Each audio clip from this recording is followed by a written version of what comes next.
She stormed out the moment she saw the concrete truck. Hair in curlers, rope flapping, shouting across the grass like she owned the whole zip code. "You can't build there. That's community land." I didn't even look up from my clipboard.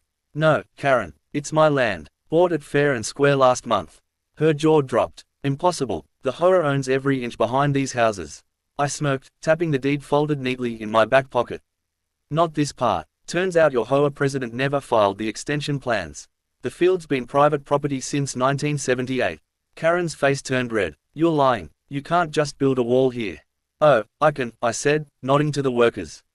10 feet tall, all along the border. She screamed louder, calling her husband and every HOA member she could find. Within minutes, 4 of them stood on the edge of the grass, pointing fingers and threatening to take legal action. But the crew just kept pouring cement, and I just kept smiling. Finally, Karen marched right up to the wet foundation and shouted, "We'll have this torn down by tomorrow." That's when I pulled out my phone and hit record. "Perfect," I said, because trespassing on private property, especially federal agricultural land, comes with a fine starting at 10 grand. She froze. "F federal what?" "Yep," I said, lowering my voice. "This field used to be leased by the Department of Agriculture. When I bought it, the protection status came with it. So that wall you're mad about, it's legally a preservation barrier." Karen's mouth opened, but no words came out. The concrete truck roared behind me, sealing the first section of the wall, solid, unbreakable, 10 feet high.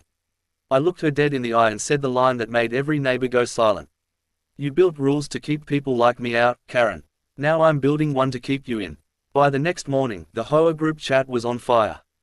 Karen had sent out a community emergency alert, warning everyone that I was destroying neighborhood aesthetics and violating HOA harmony standards.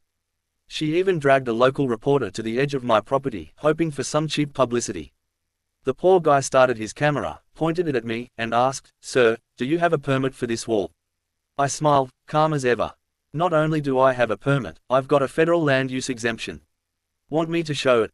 Karen's smirk faded as I unfolded a stamped document straight from the Department of Agriculture. The reporter leaned in, read the header, and blinked. "This says the land is privately owned and protected as a wildlife barrier zone." Karen exploded. "Wildlife zone? There's nothing wild here except this man." That's when a hawk swooped down and perched right on the fence post behind me, like nature itself wanted to join the show. The camera caught it perfectly. The reporter couldn't hold his laugh. Then came the best part. A white pickup rolled up the street, my friend, Officer Daniels. He stepped out, nodded to me, then turned to the HOA crowd. "Got a few reports of harassment and trespassing. Which one of you is Karen Miller?" She puffed her chest. "I am. And he's the one breaking laws." Daniels flipped open his tablet, scanned something, then looked up. "Ma'am, this is his land. He's fully cleared for construction. But you crossed into it twice and blocked a work crew. That's a criminal offense." Her face went white. You can't be serious." "Oh, I am," he said. "You see, I was with him when he filed the property claim." Gasps echoed from the HOA group. Karen stumbled back, trying to form words, but Daniels was already writing a citation. I just leaned against the truck and said quietly, "Told you, Karen. 10 feet high and a mile of legal backing." Then, I pointed at the wall, now nearly complete, sunlight gleaming off the wet concrete. Funny how freedom looks when it's finally got boundaries. 2 days later, Karen tried her last desperate move, a full HOA emergency meeting.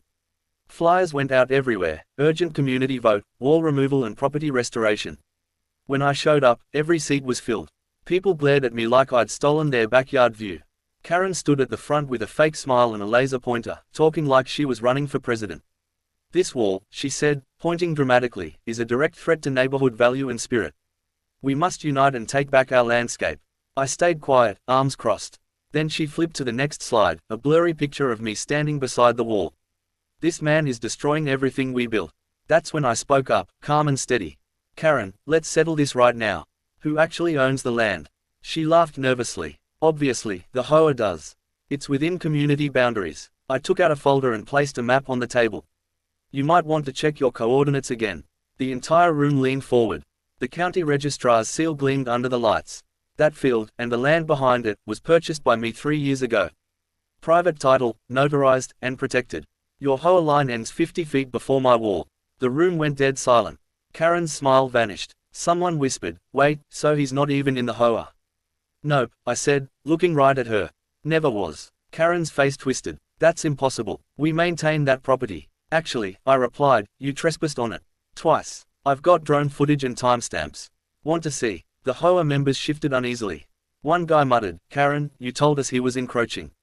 Now she was sweating. He forged those documents. I pulled out my phone.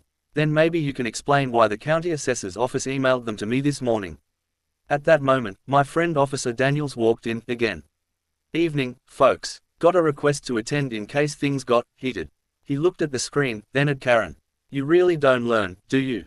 Karen's voice trembled. He's bullying me." Daniels sighed. "Ma'am, the only thing he's doing is exercising his rights. And just so everyone knows," he turned to the crowd, "the HOA's illegal encroachment complaint has been dismissed. Permanently." Murmurs erupted. Cameras flashed. Karen grabbed her binder and stormed out, yelling, "This isn't over." I smiled to myself. Oh, it is. Because the next step's not yours. I reached into my bag, pulled out a single paper, and slid it onto the podium. It was a bill, for bridge repair, land damage, and property obstruction, total, $48,000. The HOA president's jaw dropped. "You're suing us?" I nodded. "No, not suing, just collecting." And as Karen's car sped away outside, I said under my breath, "Funny, she wanted control, now she's paying for it."